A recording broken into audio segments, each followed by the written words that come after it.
আমার কিন্তু একটা ছেলে চাই, আমাদের বংশে কিন্তু একটা প্রদীপ জ্বালানোর মতন সন্তান চাই। কোনো মেয়ে প্রেগনেন্সিকালীন স্মৃতি ভোলে না, যদি সেটা খারাপ স্মৃতি হয় তাহলে আরোই ভোলে না। এমনকি সেই সময় তার কি খেতে ইচ্ছে করেছিল কিন্তু সে খাওয়াটা তার হয়নি, সেটাও তার টনটনে মনে থাকে। বাচ্চা হওয়ার পর ছেলে চাই কি মেয়ে চাই, কেউই ওই সন্তানের মুখ দেখে কিছুই মনে রাখে না। হয়তো কন্যা সন্তান হয়, কিন্তু কন্যা সন্তানের মুখের দিকে তাকিয়েও তার বাবা বা পরিবারের অন্যান্য মানুষজন সব কিছু ভুলে যায়। কিন্তু ওই যে বললাম, প্রেগনেন্সির সময় কে কি বলেছে সেটা টনটনে মনে থাকে। আমিও একজন মা, আমারও মনে আছে।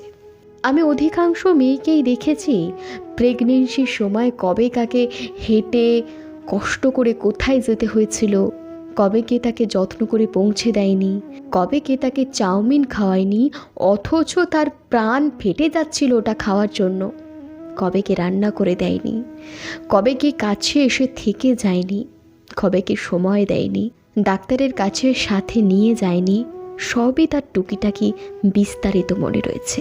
আর এই মনে রাখাটা শুধুমাত্র মায়েদেরই নয়, বাচ্চাদেরও মনে থাকে। হ্যাঁ, বিজ্ঞান না সেটাই বলছে। আপনি খুব ভালো করে একটু লক্ষ্য করে দেখবেন, প্রেগনেন্সির সময় আপনাকে যে সব থেকে বেশি কষ্ট দিয়েছে আপনার বাচ্চা, তাকে পছন্দই করে না। আপনি তাকে বারবার বোঝাবেন, তবুও সে তাকে পছন্দ করবে না। যেন পেটের ভিতর থেকে সে সব কিছু বুঝে গিয়েছিল, সব কিছু জেনে গিয়েছিল। সময় পরিবর্তন হবে, মানুষ পরিবর্তন হবে, কিন্তু তার মাথা থেকে সেগুলো একেবারেই পরিবর্তন হবে না। ওই যে বললাম, প্রেগনেন্সির সময় টুকিটাকি সব কিছুই মনে থাকে, শুধু মায়ের না, বাচ্চারও। সেই সময়টা যারা আমাকে কষ্ট দিয়েছে তাদেরকে আমি আজীবনের জন্য অপরাধী করে রেখেছি। তারা কোনো দিনই আমার কাছে ক্ষমা পাবে না। হরমোনাল পরিবর্তনের কারণে প্রেগনেন্সির সময় মেয়েদের মন জগতের একটা বিশাল পরিবর্তন আসে।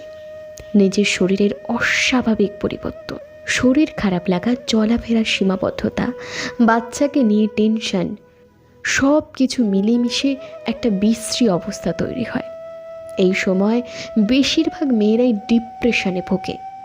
প্রেগনেন্সি মানে শুধু পুষ্টিকর খাওয়ার বিশ্রাম নয়, প্রেগনেন্সিতে মনের যত্ন সব থেকে বেশি জরুরি। যদিও বা সেই সময় সংসার মেয়েদের মনের কষ্ট বোঝে না। প্রেগনেন্ট মেয়েদের থোড়াই কেউ সম্মান করতে জানে, বরং জানে কিভাবে তাকে নানানভাবে হেনস্থা করা যায়। তাই নিজের খেয়াল নিজে রাখুন, নিজেকে যত্ন নিন। ভালো থাকুন।